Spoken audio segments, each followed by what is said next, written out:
तर वंचित बहुजन आघाडीच्या नागपूर येथे प्रेस कॉन्फरन्स घेतलेल्या या प्रेस कॉन्फरन्सला आपल्या सगळ्या पत्रकार बांधवांचा स्वागत करतो। आज इथे नागपूरमध्ये प्रेस कॉन्फरन्स घेण्याचा एकच हेतू होता, ते म्हणजे येणारी स्थानिक स्वराज्य संस्थेची निवडणूक आणि त्याचबरोबर पुढील वाटचाली आणि या स्थानिक स्वराज्य संस्थेच्या निवडणुकीमध्ये प्रचार करत असताना आलेले काही एक्सपिरियन्सेस आणि अनुभव हे मला वाटतं की लोकशाही टिकून ठेवण्याच्या दृष्टीने आणि संविधान टिकून ठेवण्याच्या दृष्टीने इकडच्या पत्रकारांशी शेअर करणं आणि आपल्या माध्यमातून ते जगासमोर ठेवणं हे मला गरजेचं वाटत होतं। सर्वात प्रथम मला आपल्याला सांगायचं आहे की गेल्या 1-1.5 महिन्यात जेव्हापासून स्थानिक स्वराज्य संस्थेचा सर्क्युलर निघालं आणि नगरपालिका, नगरपंचायता आणि नगर परिषदा जेव्हा अनाऊन्स झाल्या तेव्हापासून माझा दौरा हा चालू होता आणि गेल्या एका महिन्यामध्ये 11 डिस्ट्रिक्ट्स आणि 32 अशा नगर परिषद, नगरपंचायत या वंचित बहुजन आघाडीचे जिथे जिथे उमेदवार होते तिथे कव्हर करण्यामध्ये आले होते। एक प्रामुख्याने गोष्ट मला आपल्या सर्वांना सांगायची ती म्हणजे स्थानिक स्वराज्य संस्थेची निवडणूक ही तळागाळातल्या माणसासाठी, तळागाळातल्या कार्यकर्त्यांसाठी आणि पक्षासाठी जे लोकल लेवलवरती काम करतात त्यांची ही निवडणूक आहे आणि खऱ्या अर्थाने कार्यकर्त्यांची ही निवडणूक आहे। आणि वंचित बहुजन आघाडी कार्यकर्त्यांचा पक्ष असल्यामुळे वंचित बहुजन आघाडीच्या कार्यकर्त्यांनी ही निवडणूक खूप जास्त सिरियसली स्वतःची निवडणूक घेऊन वंचित बहुजन आघाडी जोमाने कामाला लागली आणि या येत्या निवडणुकीमध्ये रिझल्ट्स आपल्याला नक्कीच येताना दिसतील। पण हेच सांगत असताना काही गोष्टी मला प्रामुख्याने आपल्या सर्वांच्या माध्यमातून जगासमोर मांडायच्या आहेत। ते म्हणजे की आपल्या सर्वांना माहिती होतं की विधानसभेला जर एका माणसाला निवडून यायचं असेल बंद करायचं तर एका माणसाला 7 ते 8 कोटी हा आमदार सहज खर्च करतो। दुसऱ्या बाजूला जर एका माणसाला खासदारकीची निवडणूक लढायची असेल तर तो 12 कोटी ते 15 कोटी ते 20 कोटी हे सहज त्याच्या मतदारसंघामध्ये फुकून जातो। पण स्थानिक स्वराज्य संस्था नगरसेवकाचं पद, नगर अध्यक्षाचं पद हे इकडच्या तळागाळातल्या माणसाला, सर्वसामान्य माणसाला आणि कॉमन मॅनची ही निवडणूक होती असं मानलं जातं। पण आज मोठ्या प्रमाणात बीजेपीनी आणि इकडच्या व्यवस्थेने अशी एक पद्धत करून ठेवली आहे, अशी एक सिस्टम करून ठेवली आहे की सामान्य माणूस ही निवडणूक लढूच नाही शकत। आपल्याला माहिती असेल की 23 नोव्हेंबरला एक बातमी आली होती की बीजेपीचे 100 नगरसेवक हे जिंकून आले।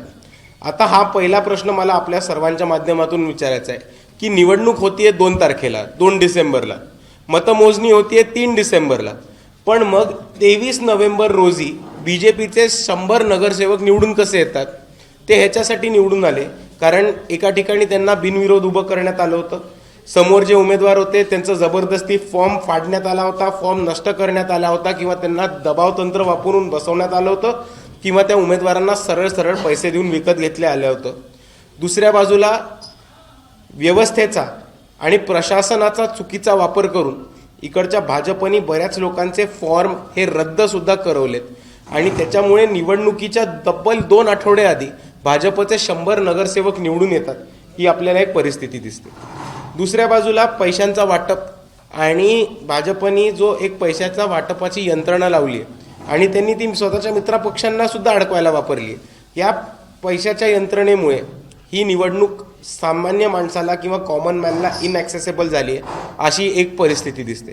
तिसऱ्या बाजूला आपण बघितलं तर चिन्ह जे अलोकेट झालं होतं ते 27 नोव्हेंबरला अलोकेट झालं होतं आणि 2 डिसेंबरला वोटिंग होतं।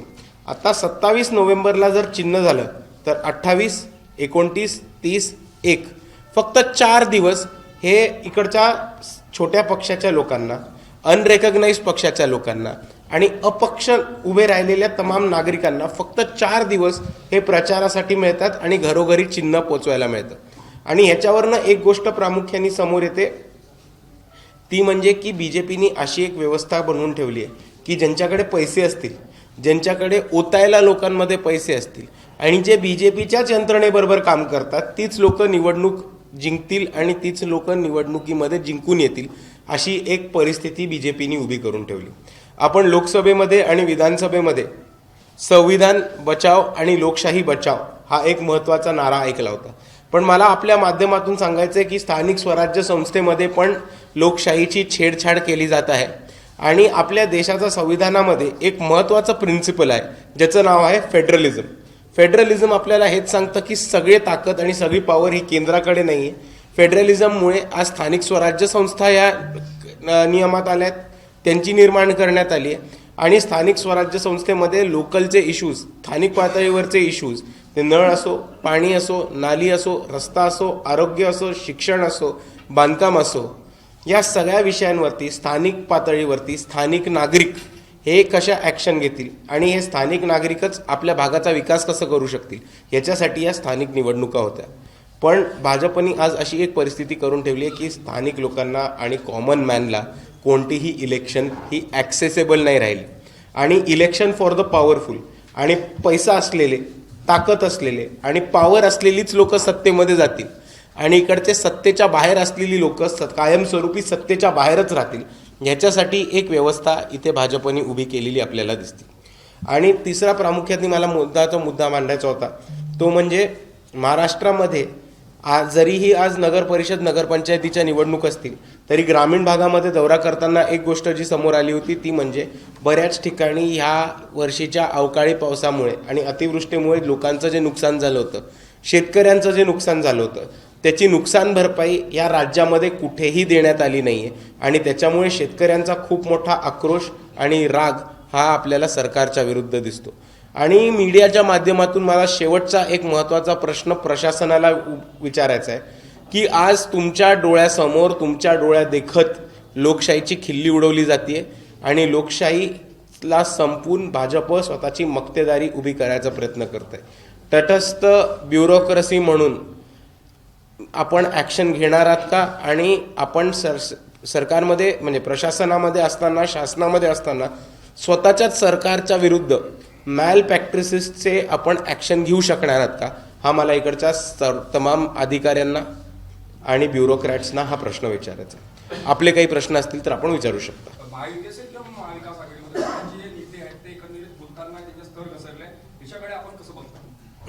नाही, जे होतंय ते चुकीचं होतंय. इकडच्या नेत्यांनी, राजकारण्यांनी स्वतःला एक एक्झाम्पल म्हणून आणि एक उदाहरण म्हणून की आपण कसं असलं पाहिजे, आपली बॉडी लँग्वेज कशी असली पाहिजे, आपण स्वतःला कसं कॅरी करतोय आणि इकडच्या तरुणांसमोर, युवकांसमोर आणि तमाम नागरिकांसमोर आपण आपली प्रतिमा काय पद्धतीने ठेवतोय हे खूप महत्त्वाचं एक गोष्ट राहते. आणि दुसऱ्या बाजूला एक पार्लमेंटरी लँग्वेज आणि पार्लमेंटरी बिहेवियर ह्याच्याबद्दल आपण नेहमी बोलत राहतो आणि तेच सगळ्यांनी पाळून आपण लोकप्रतिनिधी आहात, या देशाच्या संविधानाने निवडून दिलेले आपण लोकप्रतिनिधी आहात, आपण पीपल्स रिप्रेझेंटेटिव्ह आहात, याचं भान ठेवून पार्लमेंटरी डेकोरम हा सर्व नेत्यांनी फॉलो केला पाहिजे. ठाकरे बंधू एकत्र आले तर प्रकाश आंबेडकर, आनंदराज आंबेडकर एकत्र का? हे बघा, हा एक मुद्दा आपण सर्वांनी पहिले ठाकरे बंधूंबद्दल समजून घेतलं पाहिजे. ठाकरे बंधू इतके वर्ष विरोधात होते, खालच्या पातळीवरती जाऊन एकमेकांना शिव्या घालत होते, खूप खालच्या पातळीवरती एकमेकांवरती टोकाची भूमिका घेत होते. पण आज दोघांचेही पक्ष धोक्यात आले आणि दोघांच्याही मित्रपक्षांनी त्यांना दगा दिला किंवा राज ठाकरेंना मित्रपक्षांनी नुसतं वापरूनच घेतलंय. तर ह्यांचंही आज पक्ष संपण्याची परिस्थिती आली म्हणून डुबते को तिनके का सहारा म्हणून ते एकत्र आलेले आपल्याला दिसत आहेत. हे चित्र तुम्हाला आंबेडकर बंधूंबरोबर एकत्र दिसणार नाही, कारण खालच्या पातळीवरची टीका, एकमेकांना पब्लिकली शिव्या घालणं हे कधीच इकडे झालं नाही. म्हणून जितकी नवल गोष्ट तुम्हाला ही वाटते तितकी ती वाटही नाही, अशी मी आपल्याला विनंती करतो. सर, तुम्ही काँग्रेसवर युती केली आहे, पण नांदेडमध्ये तर काँग्रेसने तुमचं बंडखोरी केली आहे नगराध्यक्ष. मला नेहमी लोक विचारत राहतात की बाळासाहेब काँग्रेसबरोबर युती का नाही करत आणि बाळासाहेब युती करायला एक थोडे स्केप्टिकल का असतात. तर नांदेडचं उदाहरणच बेस्ट एक्झाम्पल आहे की बाळासाहेब हे काँग्रेसबद्दल स्केप्टिकल का राहतात. आपल्या सर्वांना माहिती आहे की काँग्रेसनी सर्वात पहिले बाबासाहेब आंबेडकरांना भंडारा गोंदियामध्ये आणि तसंच मुंबईमध्ये सुद्धा पाडलं होतं. ते कसं पाडलं होतं? चिटिंग करून, छलकपट करून पाडलं होतं. आत्तापर्यंत अकोल्यामध्ये काँग्रेसची सीट लागो का ना लागो, काँग्रेसचा उमेदवार बाळासाहेब आंबेडकरांना कसा पाडता येईल ह्याच क्रायटेरियावरती सिलेक्ट केला जातो. आणि त्याच पद्धतीने 50-50ची युतीची बोलणी झाली असताना, 50-50चं अग्रीमेंटसुद्धा झालं असताना, नांदेडमध्ये जेव्हा वंचित बहुजन आघाडीच्या उमेदवारांच्या विरुद्ध जेव्हा काँग्रेस बंडखोर करतात तेव्हा एक कळून येतं की काँग्रेस हा इकडच्या वंचितांच्या आणि दलितांच्या आणि तसंच आंबेडकरवाद्यांच्या पाठीमध्ये खंजीर खुपसायला प्रत्येक पावलावरती तयार असतो आणि त्यांना प्रत्येक अपॉर्च्युनिटी दिली की काँग्रेस इकडे धोका आणि दगेबाजी करतो हे ह्याच्यावरनं समोर आले. विधानसभेमध्ये लोकसभेमध्ये आम्ही काँग्रेसवरती अटॅक केला, काँग्रेसला पकडून ठेवलं आणि काँग्रेस बरोबर आमच्या अंगठ्याखाली होतं. नांदेडमध्ये आम्ही युती केली, मैत्रीचा हात पुढे केला तर त्यांनी पाठीमध्ये खंजीर खुपसायचं काम केलं. आता ह्याच्यावरनं काँग्रेसच्या नीतीबद्दल आणि नियतबद्दल आपल्याला काय समजतंय ते मला माहिती आहे आणि म्हणून मी म्हणतो की धोकेबाजी करणार असाल तर आमचे दरवाजे बंद आहेत, पण सन्मानपूर्वक स्वाभिमानाने 50-50ची युती करणार असाल तर वंचित बहुजन आघाडीचे दरवाजे नेहमीच, जी लोक वंचितांना सन्मान आणि स्वाभिमानाने वागवतात त्यांच्यासाठी आमचे दरवाजे नेहमीच उघडे आहेत.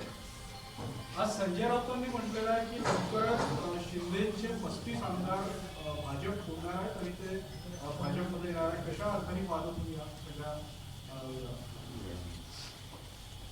हा लोकशाही संपवण्याचाच भाग आहे. शिवसेनेचे फोडतील का काँग्रेसचे फोडतील का भाजप स्वतःच्याच मित्रपक्षांचा फोडतील, हा भाजप आणि संजय राऊतांचा प्रश्न आहे. पण मी आपल्याला एवढंच सांगू इच्छितो की निवडून आलेले उमेदवार फोडणं आणि लोकांना खोके देऊन स्वतःकडे ओढून घेणं आणि दुसऱ्या बाजूला ईडी CBIचा दबाव करून पक्ष फोडून उमेदवार आपल्याकडे करून घेणं, हा भाजपनी 2019 पासून महाराष्ट्रामध्ये सातत्याने केलेलं आहे आणि त्याच जोरावरती आज भाजप 2019 मध्ये म्हणजे 2022 मध्ये सत्तेमध्ये परत शिंदेंना पकडून आलेली, शिंदेंच्या मार्फत आली होती. पण ह्याचमुळे मी आपल्या सर्वांना एक थोडासा फ्लॅशबॅक देऊ इच्छितो की 2024च्या लोकसभेच्या आधी जेव्हा वंचित बहुजन आघाडी आणि महाविकास आघाडीची बोलणी चालू होती तेव्हा बाळासाहेब आंबेडकरांनी काँग्रेस आणि महाविकास आघाडीला 4 अटी ठेवल्या होत्या. त्या अटींपैकी एक अट अशी होती की आम्हाला गॅरंटी द्या की वंचित बहुजन आघाडीच्या मतांवरती निवडून आलेले शिवसेनेचे उमेदवार हे भाजपमध्ये जाणार नाहीत. तेव्हा आम्ही ही गॅरंटी मागितली होती आणि त्या गॅरंटी मागितली म्हणून मीडियासमोर येऊन थैथयाट करणं आणि रडगाणं पसरवणं हे संजय राऊतांनीच केलं होतं. पण आता 35 आमदार गेले तर संजय राऊतांना कळेल की ही गॅरंटी वंचित बहुजन आघाडीने नक्की का मागितली होती. म्हणजे सध्या राजकारणामध्ये कापून टाकण्याची भाषा आणि दबाव टाकण्याचं राजकारण चालू आहे. उमेदवारांना धमक्या येतात, त्याकडे काय बघू?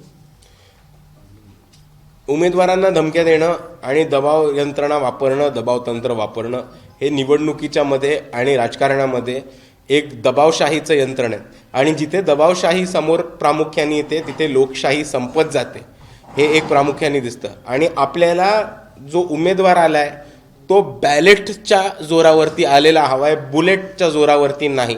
आणि म्हणून हे दबाव तंत्र थांबवून लोकांना त्यांचा free choice to vote and free will to exercise the right to vote हे करण्याची पूर्ण स्वातंत्र्य मिळवावी आणि ही स्वातंत्र्य देणं इकडच्या न्यायव्यवस्थेचं, प्रशासनाचं आणि पोलीस प्रशासनाचं काम आहे. जर तुम्ही BJPच्या दबावात असाल तर त्याच्यातनं बाहेर पडा आणि तुम्ही तुमचं काम करा, अशी माझी ह्या 3 यंत्रणेंना विनंती आहे.